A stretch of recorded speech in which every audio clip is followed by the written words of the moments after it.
기도와 송영이라고 하는 제목으로 하나님 말씀 나누겠습니다. 오늘 본문이 기도에 관련된 바울이 이제 에베소 성도를 위해서 기도하는 1장에서 기도했고 3장에서 다시 두 번째 바울의 기도가 나오는데 이 기도의 부분을 다룹니다. 그래서 뭐 좀 재미가 없을 수도 있는데 잘 들어보시기 바랍니다. 네. 근데 재미가 없어도 이게 잘 집중하면 또 하나님이 말씀하십니다. 그러니까 잘 들으시면 되고요. 제가 보니까 오늘 본문을 보니까 크게 한 세 부분으로 나누어서 살펴보면 좋겠다는 생각을 했습니다. 그래서 14절 15절에 보니까 기도의 대상이 나오니까 그 기도의 대상을 살펴보면 좋을 것 같고, 중간에 있는 16절부터 19절은 기도의 내용이 나오니까 그것을 보고 20절과 21절에 그 송영이 나오니까 그것을 같이 보면 좋겠다는 생각을 드립니다. 그래서 제가 설교를 할 때 이 세 부분 중에 가운데 부분을 먼저 이제 바울이 무엇을 위해서, 도대체 무엇을 가지고 기도를 하는가를 먼저 나눌 거고요. 그 다음에는 이제 오늘 본문 이전의 문맥들을 살펴보면서 바울이 왜 기도하게 되었는가를 살펴볼 것이고, 그 다음 이제 세 번째로는 첫 번째 단락을 통해서 바울이 누구에게 기도하고 있는가, 그리고 마지막 단락을 통해서 왜 기도가 송영으로 마치게 되는가, 이렇게 네 부분을 살펴보려고 합니다. 그리고 이 살펴가는 내용을 근거로 중간중간 우리가 기도에 대해서 무엇을 알아야 하는지 그것들을 정리해 보려고 합니다. 먼저 바울이 무엇을 위해 기도했는가, 그것을 에베소 3장 16절에서 19절 가운데 이야기하고 있는데 굉장히 복잡한 문장으로 되어 있어서 바울이 지금 무엇을 위해서 기도하는지 깊이 집중하지 않으면 알기 어려운데, 그것을 저는 한 5가지 정도로 정리를 했습니다. 첫 번째는 바울이 성령으로 말미암아 이 에베소 성도들이 그 속사람이 강건해지기를 기도했습니다. 그리고 두 번째로는 그 성도들의 마음에 그리스도가 계시기를 구했어요. 그리스도의 사랑 가운데서 뿌리가 박히고 터가 굳어져서, 그러니까 그 그리스도의 사랑에 깊이 뿌리 박고 깊이 관계하면서 그분의 사랑을 통해 믿음으로 그리스도가 항상 그들의 마음에 계시기를 구했다는 것이죠. 세 번째는 이제 지식에 넘치는 그 사랑을, 그리스도의 그 사랑을 깨닫기를 기도했습니다. 그리고 네 번째로는 그 사랑의 너비와 길이와 깊이와 높이를 알게 되기를 기도했어요. 그리고 다섯 번째는 하나님의 모든 충만하신 것으로 너에게 충만하기를 원한다, 이렇게 기도했습니다. 제가 이 바울이 에베소 성도들을 위해서 기도하는 이 기도의 제목들을 조목조목 생각해 보면서 1절과, 그러니까 첫 번째와 두 번째의 기도 제목이 사실상 같은 기도를 하는 것이구나 라고 생각했습니다. 첫 번째 기도는 성령으로 말미암아 속사람이 강건해지기 원한다 라는 거였잖아요. 그러니까 성령님으로 인해서 그 속사람, 그러니까 인간의 가장 깊은 곳에 그 마음 안에 있는, 그러니까 인간이라고 할 수 있는 존재의 그 근원에 성령이 계시기를 구하는, 성령의 내주하심을 구하는 기도였고, 두 번째 기도는 그리스도가 계시기를 기도했는데, 이 성령과 그리스도는 다른 게 아니잖아요. 그러니까 첫 번째 성령으로 말미암아 속사람이 강건해지기를 구하는 기도나, 그리스도의 사랑 가운데서 뿌리가 박히고 터가 굳어져서 믿음 안에 그리스도가 우리 안에 계십니다라는 것을 알게 되는, 그것을 구하는 기도나 사실 같은 기도죠. 하나님의 그 충만한 임재를 경험하는, 이 바울이 에베소 성도들을 향해서 그리스도의 사랑 덕분에 하나님의 그 충만한 임재를 항상 경험하며 살아가기를 구한 겁니다. 그리고 세 번째, 네 번째 기도 제목도 사실상 같은 기도를 하고 있다라는 생각이 드는데요. 세 번째 기도는 지식에 넘치는 그리스도의 사랑을 깨닫게 되기 원한다, 이렇게 했거든요.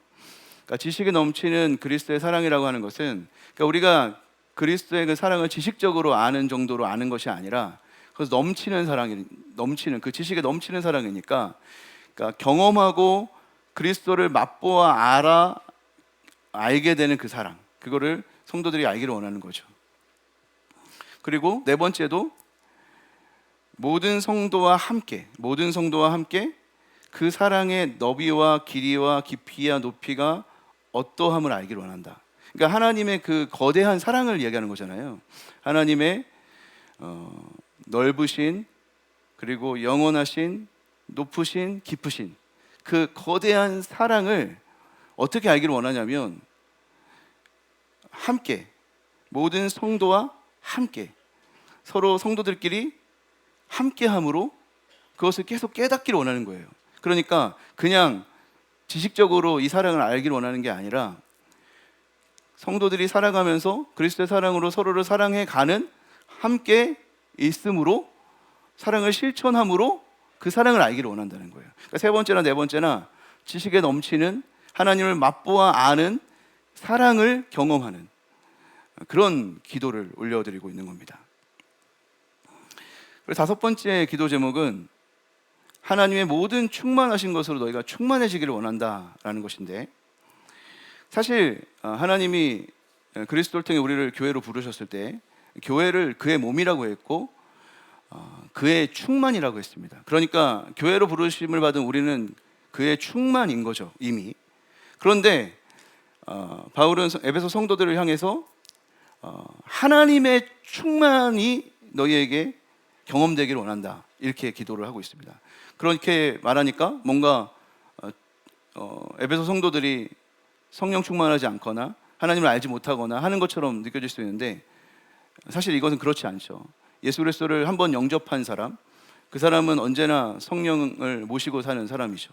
우리는 예수 그리스도의 그 임재를 경험하고, 예수 그리스도를 믿음으로 고백하는 사람은 다 성령의 전으로 살아갑니다. 그러니까 여기서 하나님이 모든 충만하심으로 너희가 충만하기를 원한다라고 하는 것은 그 정도를 말하는 겁니다. 그러니까 우리가 예수를 믿어도 성령님께 우리의 보좌를 내어드리고 성령님이 우리를 주장하시는 대로 우리를 맡겨드리지 아니하면, 성령님이 우리 안에 함께 하시지만 성령이 우리를 주장하지 않죠. 우리가 순종하지 않으면 우리를 억지로 주장하지 않습니다. 그런데 우리가 그분의 충만함을 구하고 그분의 인도를 구하고 그분의 충만하심으로 나를 이끌어주기를 바라는 기도 가운데, 그분이 우리의 보좌의 중심에 계시면 그분이 충만하게 경험되고 그분이 나를 이끌어가는 것을 경험하게 되는 거죠. 바로 그런 기도를 지금 바울이 에베소 성도들을 향해서 기도하는 것입니다. 그러니까 최종적으로 이 다섯 가지의 그 기도의 내용, 바울이 기도하는 이 기도의 내용을 논리적인 순서에 따라서 좀 정리하면 이런 기도라고 할 수 있어요.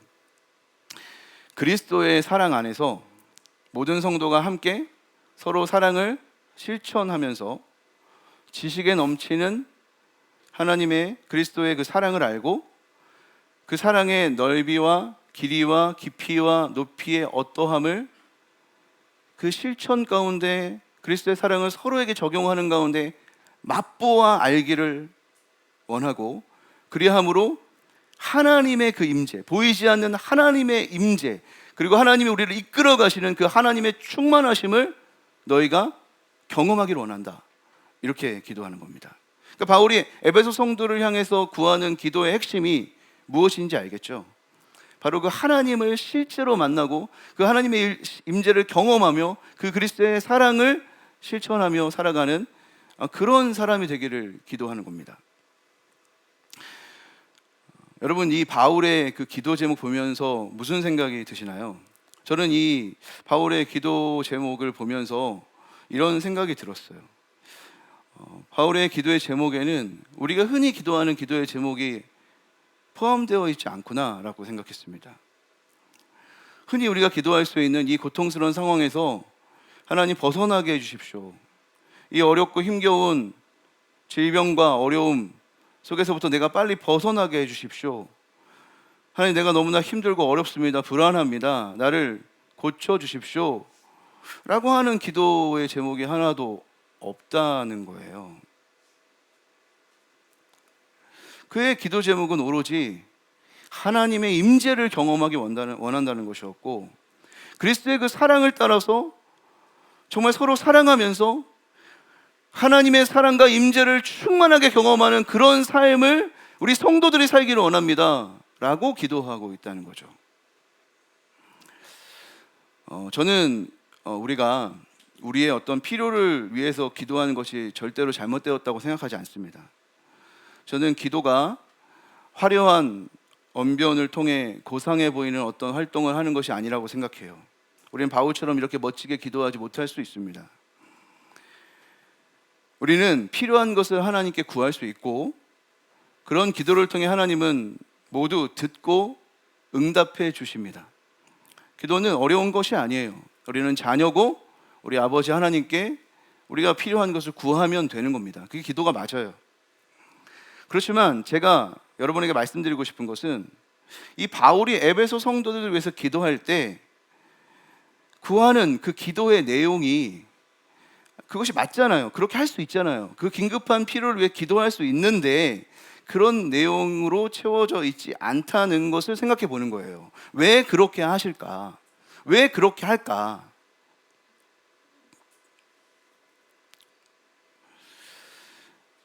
우리는 우리의 삶에 필요하다고 생각되어지는 어떤 긴급한 문제가 생기면 우리는 기도하잖아요. 우리는 거기에 반응을 하잖아요. 우리의 어떤 문제가 딱 발생하는 순간 우리는 딱 반응해서 하나님 앞에 기도를 합니다. 그런데 우리의 진짜 문제, 하나님의 임재를 경험하지 못하고 그분의 충만함과 사랑을 경험하지 못하고 살아가는 우리의 현재의 상태, 이 영적 상태를 보면서는 반응하지 못하고 기도하지 못한다는 거죠. 긴급한 필요에 의해서는 우리가 기도가 작동되는데, 우리의 존재를 깊이 살피고 우리의 주인이신 하나님이 우리의 왕에 되어 우리를 이끌어가지 못하는 온갖 죄악과 욕망과 쾌락과 안목의 정욕을 따르는 우리를 바라보면서도 작동하지 않는 우리의 문제가 보인다는 거죠. 왜 우리는 그런 우리의 필요를 따라서는 작동하며 기도가 작동하지 않는 것입니까? 그것은 우리가 우리의 진정한 필요에 대해서 우리가 깊이 인식하지 못하고 있다는 것 아니겠습니까? 우리가 진짜 필요하다고 생각되는 것은 언제나 우리에게 긴급하다고 느껴지는 그것이고, 실제로 우리 존재에 정말 필요한 그것은 필요라고 못 느끼고 사는 것 아닌가?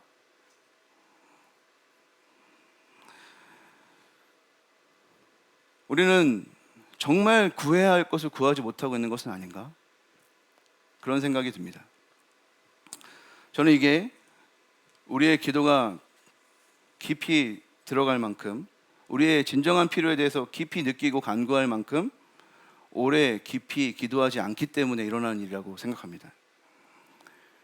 그리고 오래 깊이 기도하지 못하도록 바쁜 이 현대를 우리가 살아가고 있기 때문에 우리는 그 환경의 영향을 받아서 또 핑계 삼아서 진정한 우리의 필요를 발견하지 못하고, 그래서 어쩌면 기도하지 못하는 것 같다, 이런 생각을 하게 됩니다.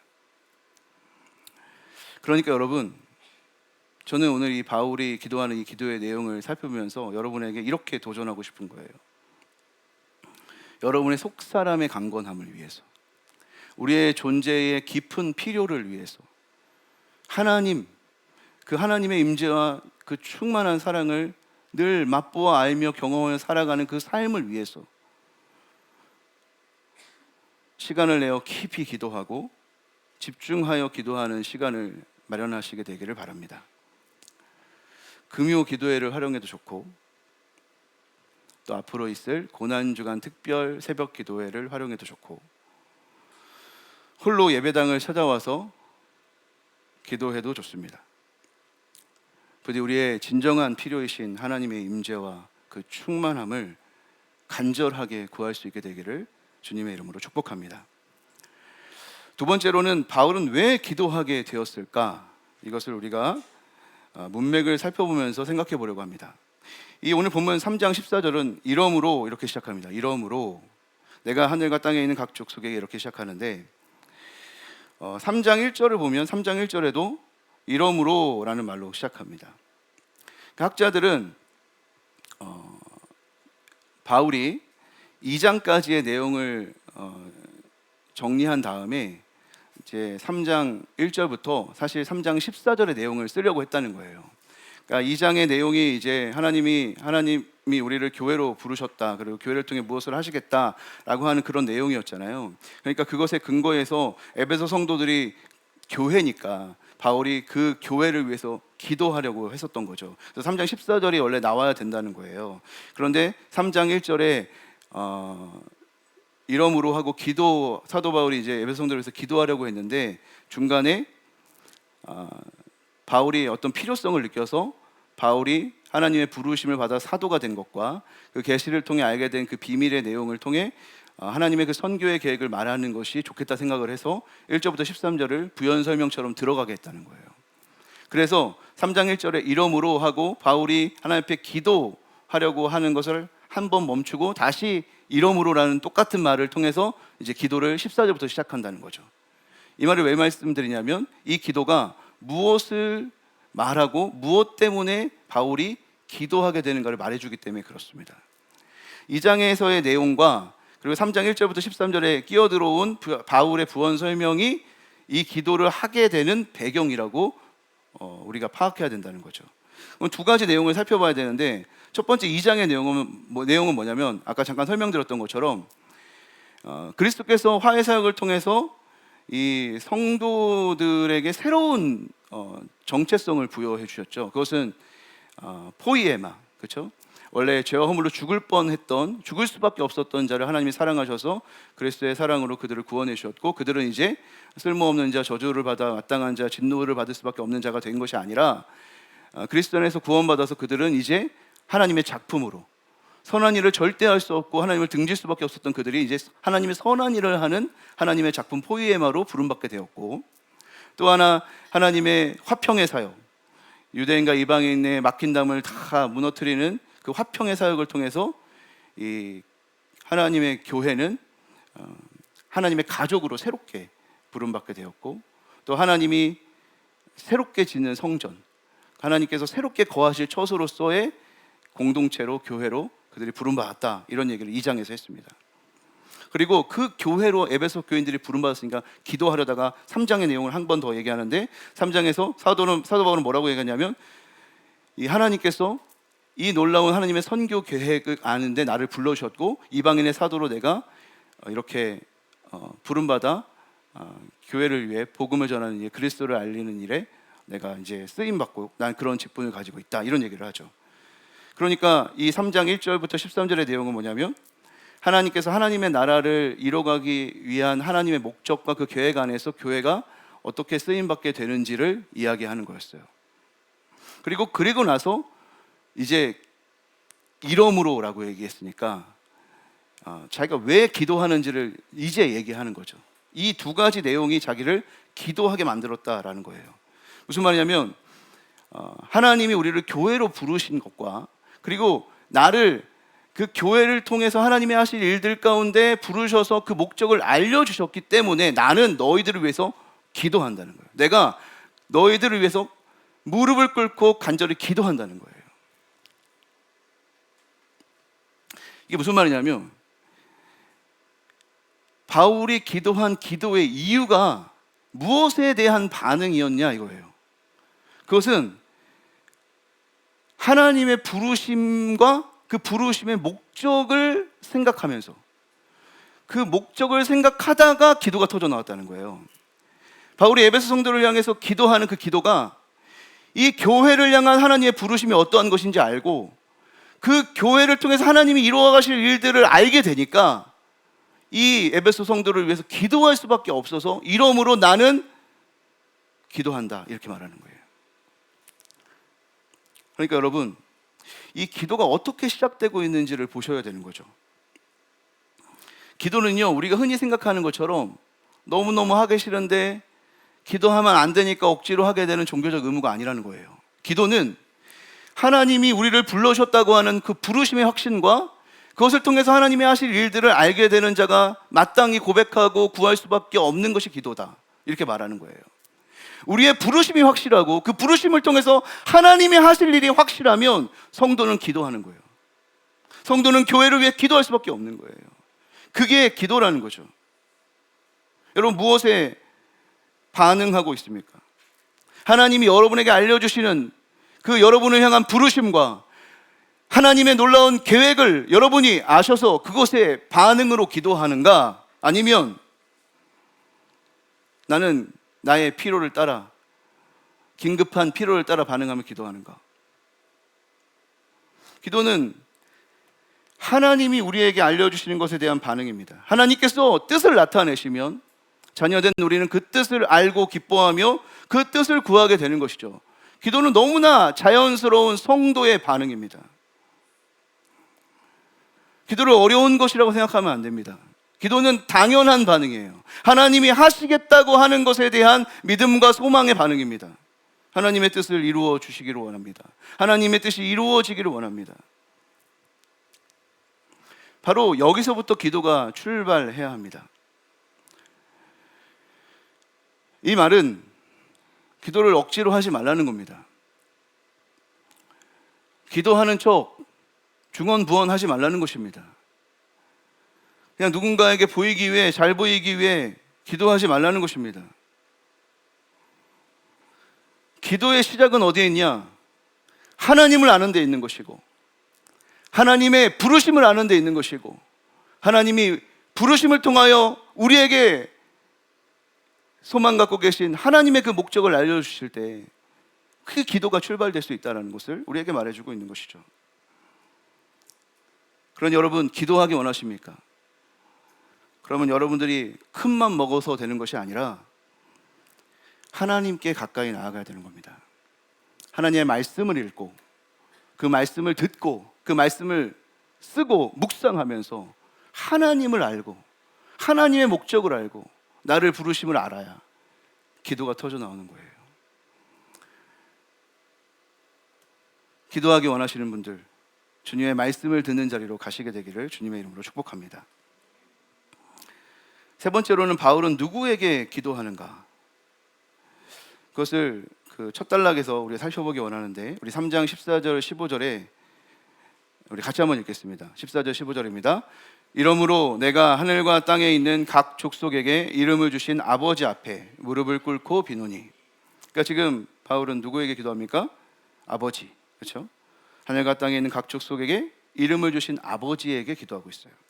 이것을 좀 더 정확하게 번역하면 이 각 족속이라고 하는 말에 해당되는 말은 파사 파트리아라고 하는 말인데, 모든 가족이라는 말입니다. 모든 가족, 그러니까 모든 가족에게 이름을 주신 아버지에게 기도하는 거예요. 바울이 모든 가족에게 이름을 주신 아버지. 그러니까 지금 바울은 어떤 인식 속에 기도하는지 알겠죠? 아버지 때문에 우리 모두가 다 가족이 됐고, 그 가족이 되게 하신 아버지를 생각하면서 모든 가족에게 이름을 주신, 그 존재를 인정해 주신, 창조하신, 가족되게 하신 아버지, 우리를 가족되게 하신 아버지를 생각하면서 기도하는 거예요. 모든 가족이라는 말이 파사 파트리아고 아버지가 파테르니까 파사 파트리에게 이름을 주신 파테르, 이런 말이에요. 그러니까 이 파테르에게, 아버지에게 기도한다 할 때 이 아버지가 만들어낸 가족으로서 내가 기도하고 있어 라고 하는 것을 이 언어 유희를 통해서 강하게 드러내는 거예요. 그러니까 바울은 우리를 가족되게 하신 아버지께 기도하고 있는 거죠. 여러분, 바른 기도는요, 우리가 기도하는 대상이 누구인지를 아는 기도입니다. 그가 누구인지 상관없는 기도, 우리의 기도를 들어주는 분이 우리의 기도의 내용을 들어주면 상관없는 기도, 그런 기도는 기도가 아닙니다. 그건 바른 기도가 아니에요. 성경이 말하는 바른 기도는 우리의 기도의 대상이신 하나님 아버지를 아버지라고 부르는 자녀의 기도를 성경적 기도라고 말합니다. 우리가 가족이 되도록 이름을 주신 하나님 아버지, 부르는 순간 우리의 존재를 알게 하시는 아버지께 기도하는 성도는 자연스럽게 그리스도의 사랑 안에서 교회를 이루고 하나님의 목적을 따라 살기를 구하게 되어 있습니다. 예수님 또한 하나님을 아버지라고 부르면서 기도하셨고, 하늘에 계신 우리 아버지여, 우리가 이렇게 기도해야 된다고 가르쳐 주셨습니다. 우리가 하나님을 아버지라고 부르는 순간 우리가 그분의 사랑받는 자녀로서 함께 교회로 우리를 불러주신 그 교회의 존재의 목적을 위해서 기도할 수 있게 되는 것입니다. 그러니 여러분, 우리를 가족이 되도록 이름을 주신 아버지를 부르면서 우리의 기도를 할 수 있게 되기를 바랍니다. 나의 기도, 나의 필요를 따라, 나의 유익을 따라 기도하는 기도가 아니라 우리를 우리 되게 하신 우리의 기도, 우리의 기도를 해야 되는 것입니다. 교회를 위해 기도하시기를 바랍니다. 교우를 위해서 기도하시기를 바랍니다. 우리가 하나님 아버지 덕분에 우리가 되었다고 하는 인식 속에서 우리의 유익을 위해, 우리를 위해 기도하는 겁니다. 우리 중에 아픈 자가 없도록 기도하십시오. 우리 중에 가난한 자가 없도록 기도하십시오. 우리 중에 혼자 눈물 흘리는 자가 없도록 기도하십시오. 이것이 주님이 우리에게 가르쳐 준 기도입니다. 우리는 다가올 그 나라를 미리 보는 자들이고, 다가올 그 나라의 삶의 방식을 오늘 사는 사람들입니다. 우리가 그러한 방식으로 살아가도록 우리는 우리의 기도를 주님께 올려드려야 하는 것입니다. 제가 정말 중요하게 생각하는, 목회에 정말 중요하게 생각하는 것은 성도들을 위한 기도라고 생각합니다. 제가 우리 사람들에게 저는 이 기도를 하지 않으면 항상 불안해요. 그것은 다른 것이 아니라 모든 성도님들을 위해서 기도하는 기도예요. 모든 사람들의 이름을 불러가면서 하는 기도, 이 기도를 하지 않을 때 저는 제 목회가 불안해요. 왜냐하면 이게 본질이기 때문에 그래요. 왜냐하면 그렇게 우리가 부름받은 거예요. 여러분들이 기도를 할 때 여러분을 위해서만 기도하는 게 아니라 여러분들이 우리로서 옆에 있는 사람들을 위해 기도하도록 부름받은 겁니다.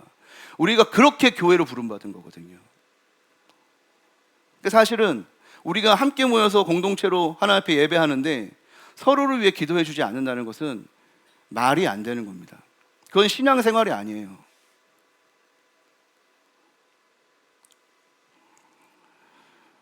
우리는 옆에 있는 사람의 이름을 불러가며 기도해야 돼요.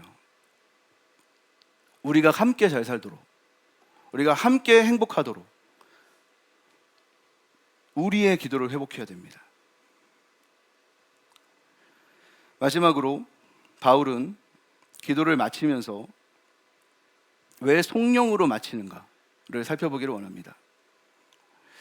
이 성령이라고 하는 것은 그 영어로 독솔로지라고 하는 말인데, 영광이라는 것과 말이라는 말이 합쳐진 단어입니다. 영광의 말, 이렇게 번역할 수 있고, 제가 이렇게 설명드렸는데 또 아까 일부에서 성령 한자로 뭐냐고 또 알려달라고 그래서 제가 몰라가지고 급히 찾았는데 찬양할 송 영광영이래요. 영광을 올려드리고 영광을 찬양하는 그런 의미를 성령이라고 하는 거죠. 하나님께 찬양과 영광을 올려드리기를 구하는 짧은 문구나 노래를 성령이라고 합니다. 예를 들면 시편 72편 18편 19절 18절 19절에 이렇게 돼 있죠. 홀로 기이한 일들을 행하시는 여호와 하나님 곧 이스라엘의 하나님을 찬송하며 그 영화로운 이름을 영원히 찬송할지어다. 온 땅에 그의 영광이 충만할지어다. 아멘 아멘. 이런 게 성령이에요. 여러분 잘 아는 것도 하나 소개하면 누가복음 2장 14절 지극히 높은 곳에서는 하나님께 영광이요 땅에서는 하나님이 기뻐하신 사람들 중에 평화로다. 이런 게 성령입니다. 알겠죠? 기도를 하다가 바울이 에베소 성도를 위해서 기도를 하다가 마지막에 기도의 끝에 이 성령으로 기도를 마쳐요. 왜 성령으로 기도가 끝나게 될까? 다시 말해서 왜 기도의 끝이 성령이 될 수밖에 없는가? 저는 이 질문을 하게 됐어요. 사도 바울이 에베소 성도를 위해서 기도한 거예요. 그리고 에베소 성도와 가족이 되게 하시고 우리가 되게 하신 그 아버지께 기도를 한 거죠. 그리고 기도하는데 그 기도를 들으시는 아버지를 생각해 보니까 그 아버지가 어떤 아버지예요? 기도를 지금 듣고 계시는 그 아버지가 어떤 아버지예요? 우리 가운데서 역사하시는 능력대로 우리가 구하거나 생각하는 것에 더 넘치도록 능히 하시리인 거예요. 기도하는데 그걸 깨달은 거예요. 우리의 아버지께, 우리를 아버지 되게 하신 아버지께 성도들을 위해서 기도하다가 우리 아버지가 어떤 분인지를 깨달았는데 우리 가운데 역사하시는 능력대로 우리가 기도하거나 우리가 생각하는 것보다 능히 넘치게 어떤 일이든지 하실 수 있는 이구나 깨달은 거예요. 그러니까 벅찬 마음에 찬양할 수밖에 없었던 거죠.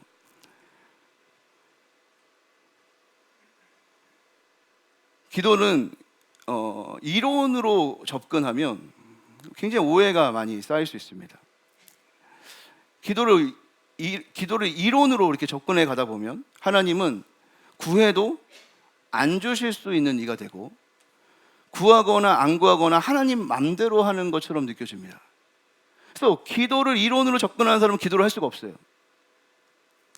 그러나 지금 사도 바울이 기도하면서 만난 하나님, 기도하면서 알게 된 그 하나님은 어떤 하나님이었냐? 하나님 이렇게 되기를 원합니다. 구했지만 구하거나 생각하는 것보다 더 넘치도록 아버지의 목적을 따라 내가 상상할 수 없는 크고 위대한 일을 얼마든지 하실 수 있는 분이구나. 내 기도의 제목이 무익한 거예요. 내가 기도하려고 주님 앞에 가서 기도했는데 그 기도의 제목이 아무 소용이 없어요. 왜냐하면 그 기도 제목을 넘어서 능히 하나님의 놀라운 일을 하실 수 있는 분이 하나님이라는 사실을 기도의 자리에서 알았기 때문인 거죠. 그렇기 때문에 기도의 마침이라고 하는 것은 성령이 될 수밖에 없는 거예요. 그 하나님을 만나는 자리가 기도의 자리이기 때문에 그 하나님을 찬양하고 그 하나님께 영광 돌리는 일 외에는 기도를 마칠 수가 없는 겁니다.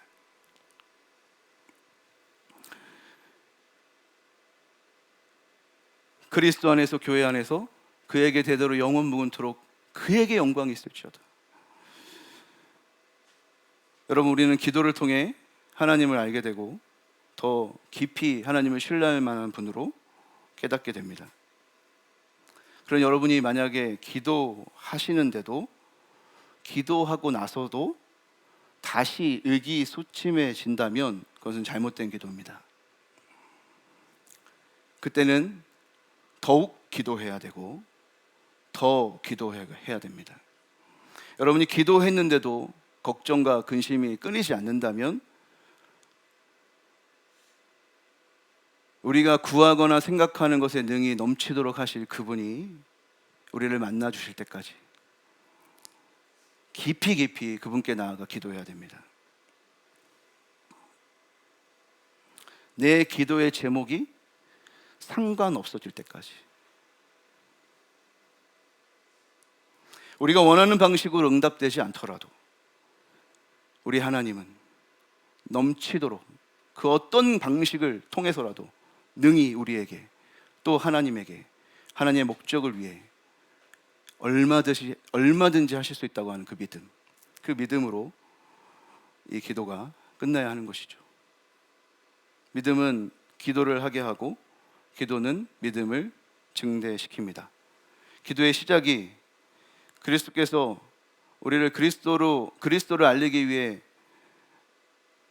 우리를 부르셨다라고 하는 확신 속에서 시작되는 것이라면 기도의 마침 또한 우리가 구하거나 생각하는 것에 넘치도록 역사하시는 하나님에 대한 확신과 소망이어야 합니다. 믿음으로 기도하고 기도함으로 더 큰 믿음이 생기고 더 큰 믿음으로 기도하고 기도함으로 더 큰 하나님을 만나는 선순환을 회복하시게 되기를 주님의 이름으로 축복합니다. 기도하지 않아 믿음이 약해지고 믿음이 약해져서 기도하지 않는 악순환을 끊어내시기를 바랍니다. 지금 겨자씨 하나일 만한 믿음이 남아 있을지라도, 아주 작은 믿음이라도 그 믿음이 있다면, 우리를 교회로 부르셨고 우리를 통해 하시고자 하는 하나님의 일이 있다는 것을 작은 믿음이라도 믿는다면, 이제 여러분 기도의 자리에 가셔서 능히 그렇게 하실 수 있는 하나님을 만나시게 되기를 주님의 이름으로 축복합니다. 말씀을 정리하겠습니다. 사랑하는 성도 여러분, 여러분 무엇을 위해서 기도하고 계십니까? 여러분들은 왜 기도하십니까? 여러분들은 누구에게 기도하고 계십니까? 우리가 바르게 기도한다면 결국 기도는 성령으로 맞춰지게 될 것입니다. 기도의 자리는 더 깊이 하나님을 만나는 자리이기 때문입니다. 기도했다면 걱정하지 마시고 하나님을 찬양하시기 바랍니다. 기도했다면 의심하지 마시고 하나님을 소망하시기를 바랍니다. 부디 우리의 입술에 성령이 터져나오고 우리의 삶이 성령의 삶의 실천이 되기를 주님의 이름으로 축복합니다.